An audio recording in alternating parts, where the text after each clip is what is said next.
Okay, we are getting ready for not the last, but the last session before the last session. Okay, thanks for closing the door. Yeah, the next session is called Automated Testing with HANA Cloud. The speaker is Armin Hatting from CBS, the Corporate Business Solutions, Unternehmensberatungs GmbH, I think was the correct title. But the rest of the talk, Armin will explain himself. So yes. I hand over to you. The stage is yours. Happy presenting. Thank you. I hope you can hear me. I'm not sure if this is the good one or the bad one. It's okay. I think it's all right. All right, yeah, then welcome to this session about automated testing with HANA Cloud. I want to present to you how you can use the HANA Cloud for your testing, when you should use it, and at the end, how you can make use of the setup. So if you're using coding agents, for example, because let's be honest, you don't want to really write your test yourself. And so let's start with the first slide, when to use HANA versus SQLite. So the default database for testing in CAP is SQLite, and it's very good at starting very quickly. You have an in-memory version, so if you start your CDS service or your deployment is instantly there. If you change something in your data model, you directly have it in your SQLite. It's great for simple projects, simple test scenarios, but in real case scenarios, we oftentimes have some kind of an HANA native component in it. So what I often see is, for example, cross HDI container access.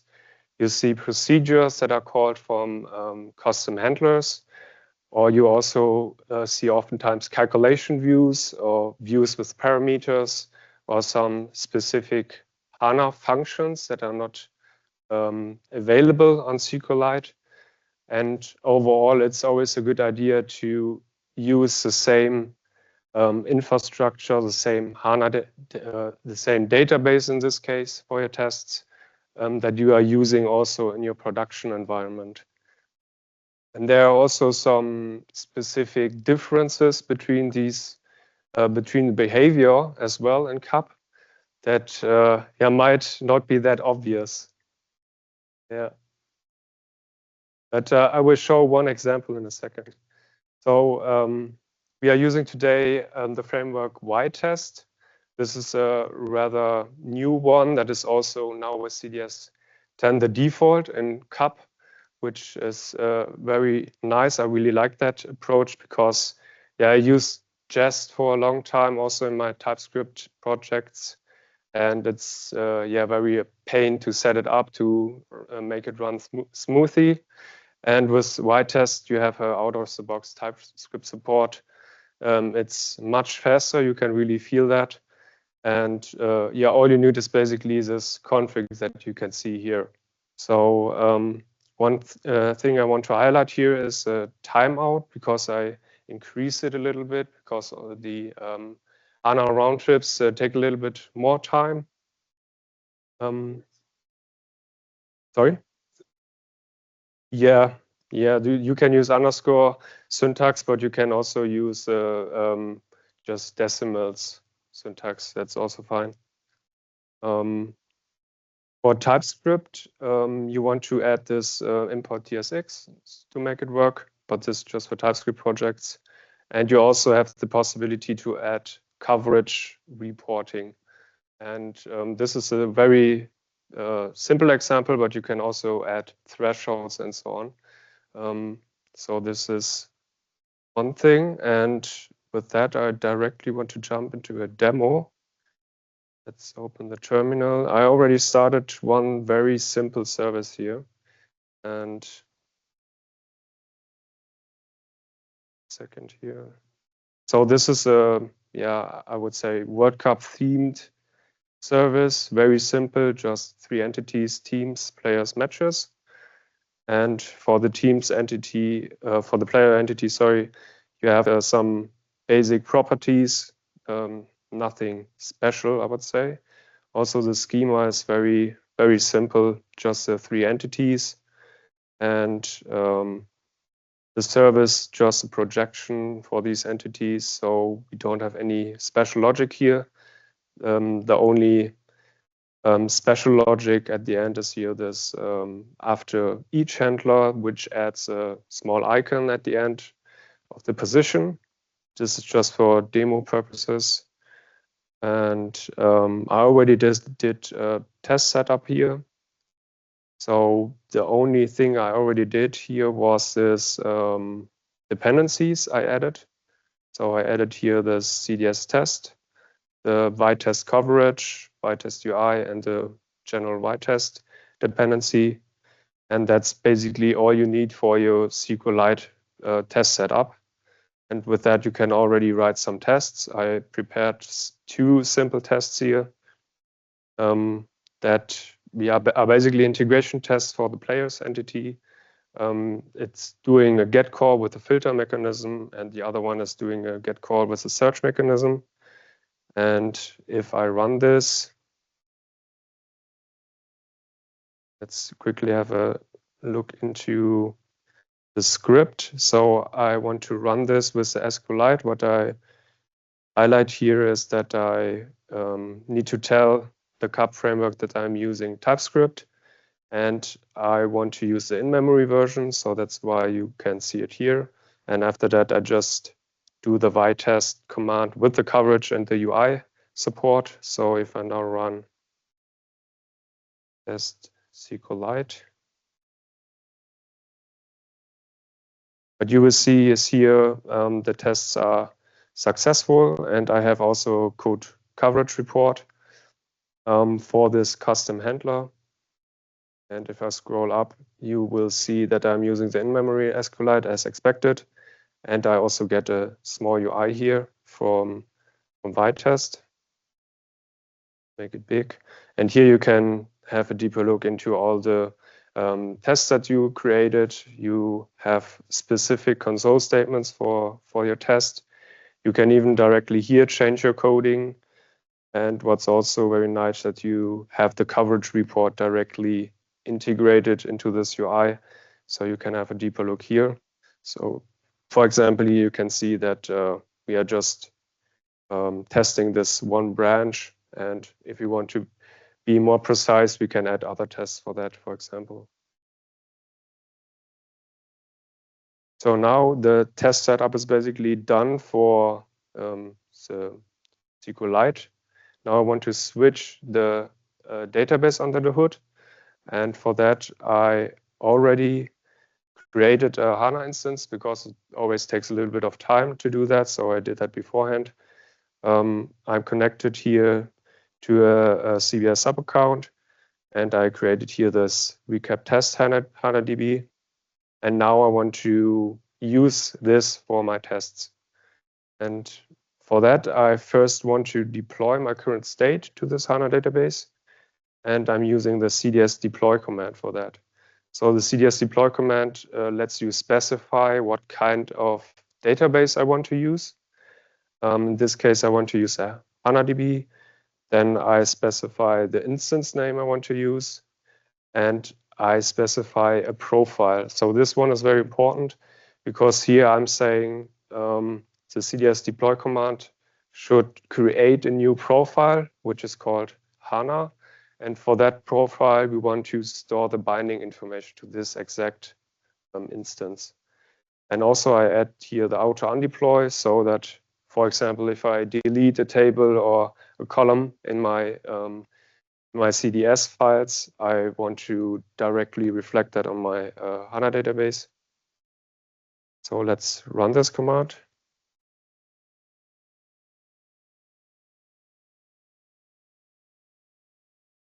So if you scroll a little bit up, you can see that the build process from CAP was started. Then then the whole deployment process starts, and here at the end, that's the important part, also saving bindings to a profile.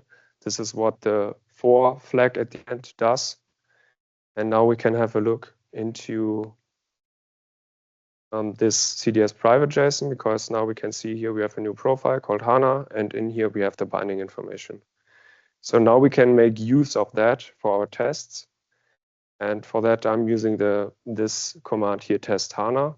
And also here, I'm saying I'm using a TypeScript project. And now I'm using the CDS bind execute command. And this is also a very powerful command and very flexible in its usage, because you can run a specific command for a profile or in a context of a profile. So in this case, I want to resolve my bindings for this profile, meaning I want to connect to my HANA database. And after that, I run the write-test command. Let me do that.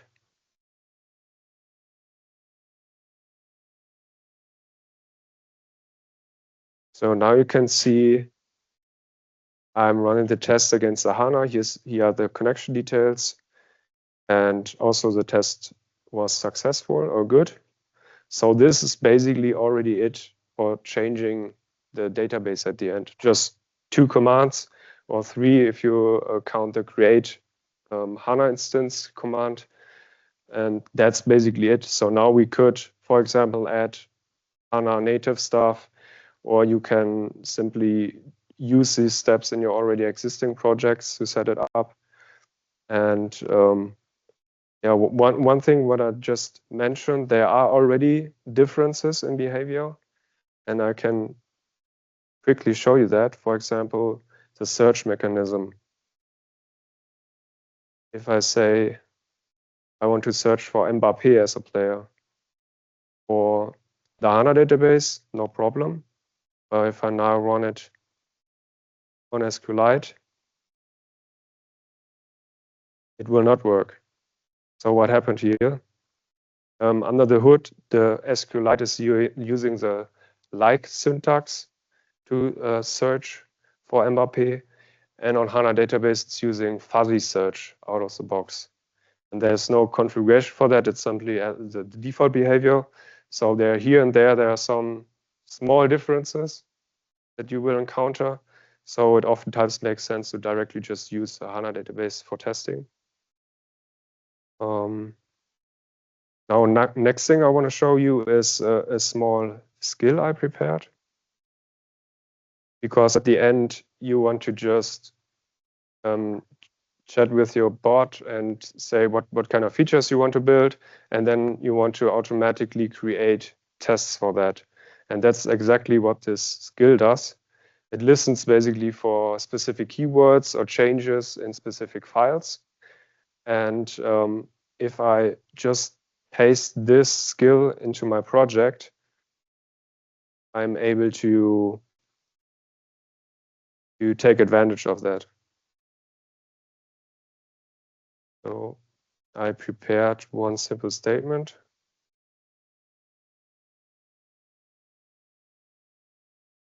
So what I now want to do is to add to the players entity in my service a new column.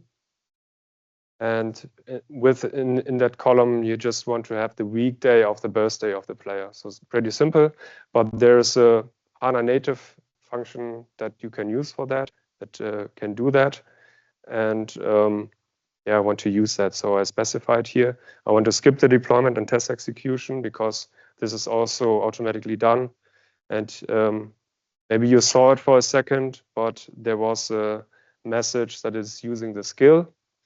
So it detected automatically the skill and created test cases now for it. So let's see. Expected here, you have one additional column that's using the day name function. That's a HANA native function for the birth date. And we also directly get a fitting test case for that. So now we can basically accept that.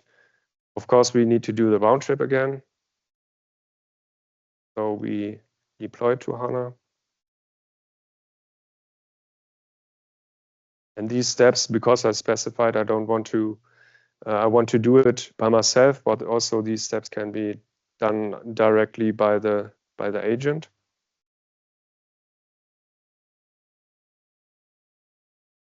And now everything is green again. And at this point, the SQLite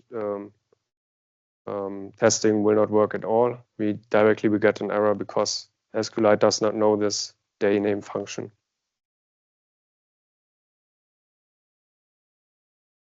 All right, so let's sum it up.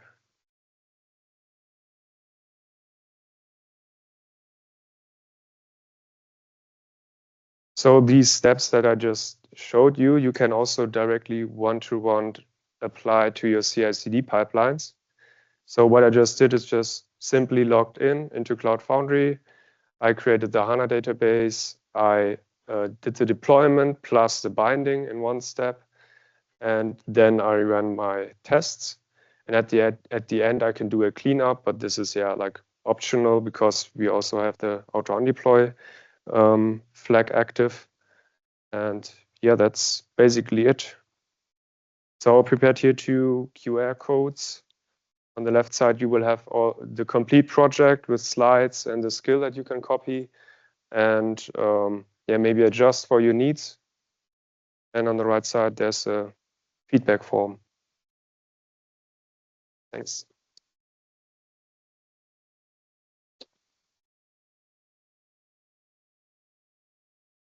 Okay, thank you for your presentation. Do we have any questions in the room?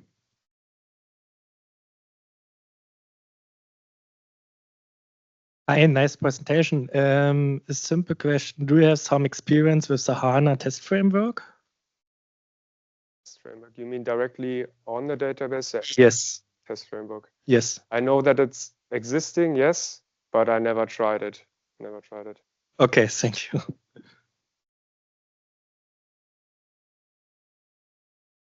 Moving from jest to Y-test, did you discover some major things you should recognize? I didn't do a migration yet. This is still on my plate. But there's a migration path directly on the Y-test website. And it seems like that they're very compatible, just a few naming differences. But this should be very straightforward. But I will let you know. Okay, we have room for plenty additional questions.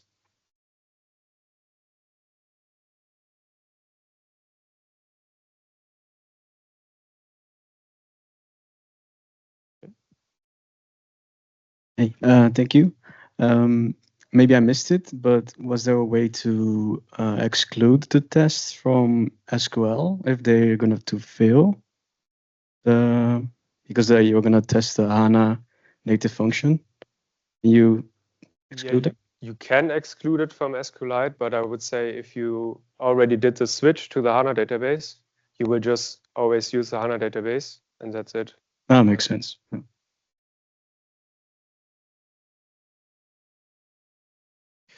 Okay, any more questions?